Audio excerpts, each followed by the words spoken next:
கல்முனை கடற்கரை பள்ளியில் குடியேற்றம் நடக்கிறது. இது சம்பந்தமாக உங்களது கருத்து என்ன? இதெல்லாம் தெரிஞ்ச விஷயம். கடற்கரை பள்ளியில கொடியேற்றம் நடக்கிறது பத்தி சொல்றாங்க. அங்க நடக்கிறது என்ன? அங்க ஏதாவது இறையச்சத்துக்கான ஏதாவது ஒன்று நடக்குதா? போறவங்க வந்து ஒரு பயான் நிகழ்ச்சி, குர்ஆனை பத்தி, ஹதீஸை பத்தி. மக்களே ஏமாற்றாதீர்கள், மக்களே நீங்கள் மக்களை சுரண்டி வாழாதீர்கள், நீங்கள் வந்து இறை நம்பிக்கையோடு வாழுங்கள், குர்ஆனை நிராகரிக்காதீர்கள், குடும்பங்களை சேர்ந்து நடவுங்கள், தொழுங்கள். இது நடக்குதா? பாங்கு சொல்லப்படுது. லட்சக்கணக்கான ஆக்கள் அப்படியே நிற்பாங்க. பள்ளியில 2 பேர் சொல்லுவாங்க.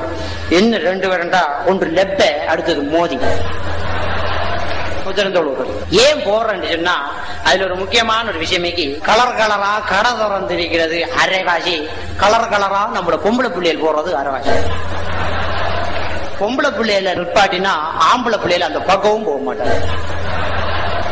அவ்வளவு வாலிபர்களுக்கும் பக்தி ஆக்கும். போய் பார்த்தா கரண்டை காலுக்கு ரவுசர், கழுத்துல ஒரு செயின், முடிய இப்படியே ஒரு பழி, நடுவுல ஒரு தாடி, தலையில தாடி. அடே முகத்துல வைரா தாடி, தலையில தாடி.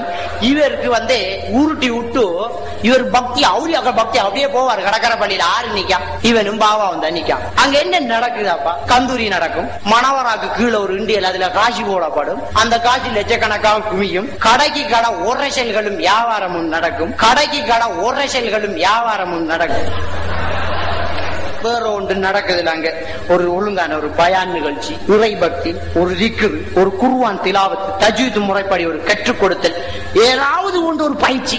என்ன நடக்குது அங்க? ஒன்றுமில்லை, உரைசல்கள் தான். இந்த உரைசல்கள் தான் இங்க இருந்து வேண்டா போற. கொஞ்சம் பேர் எவ்வளையாலும் உரைசறதுக்கு தங்கச்சியை கூட்டிக்கு போற, அதை இன்னொரு ஆளு கூட்டு போட்டு கூட்டி கொடுக்கிற வழக்கம் தான் இந்த கடற்கரை பள்ளி நிகழ்ச்சி. கூட்டி கொடுக்கிற வழக்கம் தான் இந்த கடற்கரை பள்ளி நிகழ்ச்சி.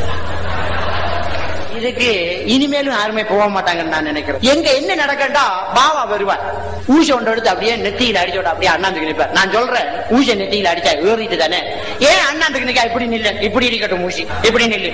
என்னன்னு சொன்னா அந்த ஊசியில ஒரு குண்டு மாதிரி ஒரு போல் இருக்கும். அந்த போலை வளைச்சி சங்கிலி தூங்கிட்டு இருக்கும். உங்களுக்கு தெரியும், அந்த பார்வை கட்ட ஒரு பொல்ல சைனீஸ் வந்து இந்த விரல்ல நிப்பாட்டிட்டு இருப்பேன். விரல்ல ஒரு தடியை வச்சு, தடிக்கு மேல ஒரு பாரத்தை வைக்கும். வச்சு இப்படி வச்சோடனே அது எந்த பக்கம் அசைதோ அதுக்கு எதிர் திசையில நம்ம கையை அசைச்சோடனே அதை விழாம விரல்ல வச்சுக்கிட்டே இருக்கலாம். நெத்தியில வந்து சதை கிடையாது, ஊசி வேற அளவுக்கு சதை. யாராவது ஒரு டாக்டர் இங்க வாங்க, உங்களுக்கு நெத்தியில ஒரு இன்ஜெக்ஷன் அடிக்கணும், அடிப்பானா? ஒரு சரித்திரம் இருக்குமா? சந்தில அடிக்கலாம், தொடையில அடிக்கலாம், நெத்தியில சொக்குல இன்ஜெக்ஷன் அடிக்கலாம். இதெல்லாம் மண்டை எலும்பு. இதை தாண்டினா மர ஹார்ட் டிஸ்க்ல பட்டுரும், மரம் முடிஞ்சிடும் கதை. இப்ப அந்த ஊசி என்ன செய்யறாருண்டா நெத்தியில வச்சு இப்படி ஓங்கி கொண்டு நேஜா வைக்கிறேன். பாவா நீங்க வைங்கோ, நாங்க ஓங்கி அடிக்க மாட்டோம். ஓங்கி ஒரு அடி அடிச்சா அதோட அவர் அந்த நிகழ்ச்சிக்கு வர மாட்டார், கபூர்ஸ்தானத்துக்கு போயிட்டு. அவர் அப்படியே வச்சு மெதுவா ஒரு அடி, ஓங்கி மெதுவா ஒரு அடி அடிச்ச உடனே இப்படி அண்ணாந்துருவார். அண்ணாந்த உடனே இந்த குன்றில இருந்து சங்கிலி வந்து வளைச்சு தூங்கும். இந்த ஒவ்வொரு சங்கிலியும் வந்து சம அளவான பாரம் கொண்டது. அது எல்லா திசையிலையும் ஒரே அளவான இழுவையில இருக்கிறதால அந்த ஊசி கிளியாம நிற்கும். பாவா நெத்தியில ஏத்துறதுக்கு முன்னால இங்க கொண்டாங்க பாவா, அந்த ஊசி எடுத்து இப்படி விரல வச்சா சும்மா விளங்கிட்டா. சரி நெத்தியில ஏத்திட்டு சரி இப்படி நிக்கணும்னா தலைப்பாரம் கூட பாண்டுகள் ஏறிட்டு தலைப்பாரம் கூட. சரி தலைப்பாரம் கூட அண்ணாந்துக்கு சும்மா நில்லு, ஏன் இப்படி ஆள்றாய்? இப்படி உள்ள விடாம ஆட்டுறாரு, உள்ள விடாம ஆட்டுறாரு. இது கராமத்து நடக்குது. மற்ற சதையில ஏத்துறதெல்லாம் உண்மைதான். இந்த சதை இழுத்து ஏத்துறது, இந்த சொக்குக்குள்ளால ஏத்தி இந்த சொக்குக்குள்ளால அப்படியே வெட்டை கிடக்குறது, இதெல்லாம் உண்மை. இவ்வளவு பெரிய ஊசி ஏத்துறான் டாக்டர். அப்ப நம்ம எல்லாம் பாவா மாறா.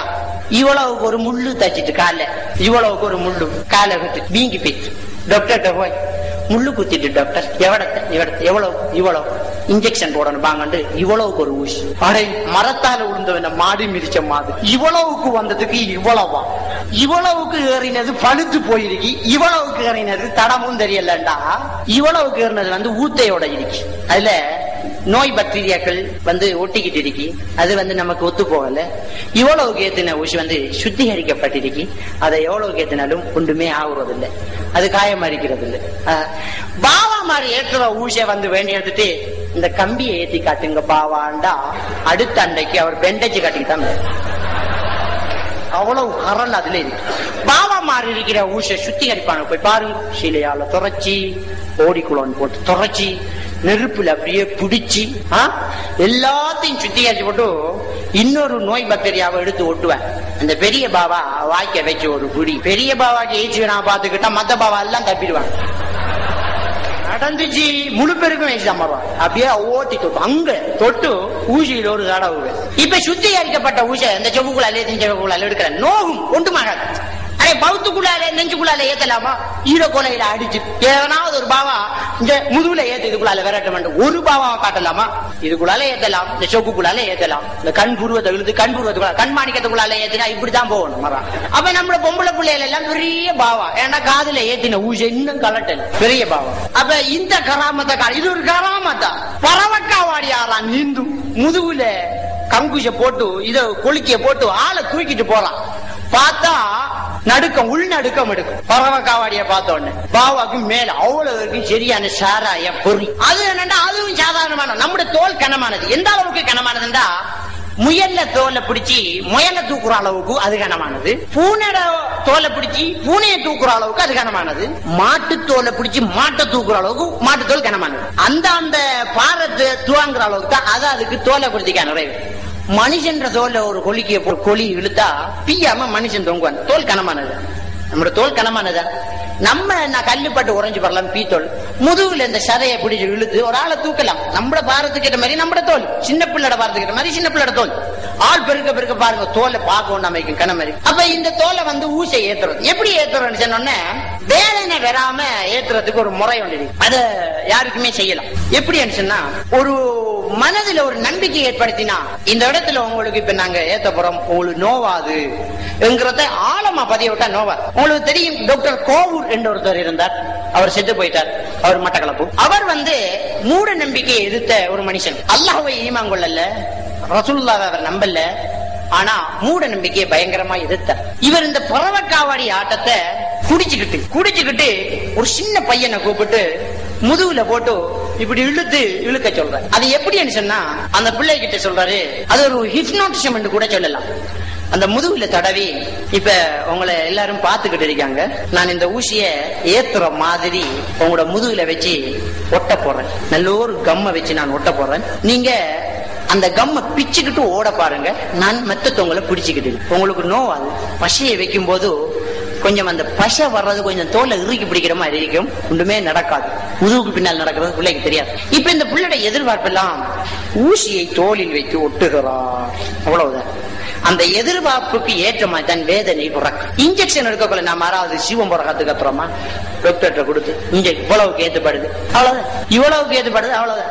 அட தோலை இழுத்து வச்சு உங்களுக்கு நோவாதன் ஏத்துனா நோவாது. நம்ம உடம்புல அதிரினல் சுரப்பி என்ற ஒரு சுரப்பி ஒன்று இருக்கு. அந்த சுரப்பி உடனே சுரந்து மனத நம்பிக்கை ஊட்டினால் இந்த இடத்துல உங்களுக்கு நோவாது, இந்த இடத்துல நான் இந்த ஊசி ஏத்த போறேன், உங்களுக்கு வலிக்காது. இவர் நம்பக்கூடிய ஒருவர் சொன்னா வலிக்காது.